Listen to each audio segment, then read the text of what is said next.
محل بيعمل حلويات، بس انا مش هقول لك على اسمه الا لما انت تدوقي وتقولي لي رايك، وبعدها هقول لك او انت خمني هو عنده كام فرع. اوكي. حلوه لذيذه. حلوه. لذيذه. مش بحب البسبوسه، ودي مش عارفه هي ايه. بس دي هتعجبك قوي بقى. حلو. حلوه صح؟ الحلوه اللي انت قلت عليها حلوه وقبلها قلت ما بحبش البسبوسه، دي بسبوسه بس بالمكسرات. بجد؟ شفتي حتى هو غير فكرتك عن البسبوسه. لا بجد الاكل طعمه جميل جدا. لا البسبوسه بجد حاجه جميله بجد. حبيبي الف بس حلوه. تمام. حلوه. ايه تاني عجبك؟ رموش الست، لان هي بتبان فيها كل حاجه، يعني اي حاجه في الحلويات بيبان فيها الكواليتي اذا كان كويس او لا. من ترميلتها على في بقك بتدوب ازاي. لا هي بتدوب حلوه. اتمنى له اللي هو يكون في توسعات على طول ومن تقدم لتقدم باذن الله. حبيبي تسلم. انا بحب البسبوسه. ماشي. جامده بتهزري؟ بجد.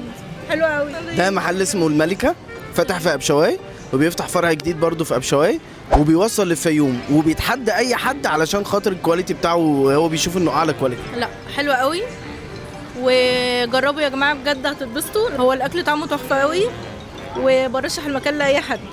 تسلمي لي الف انا.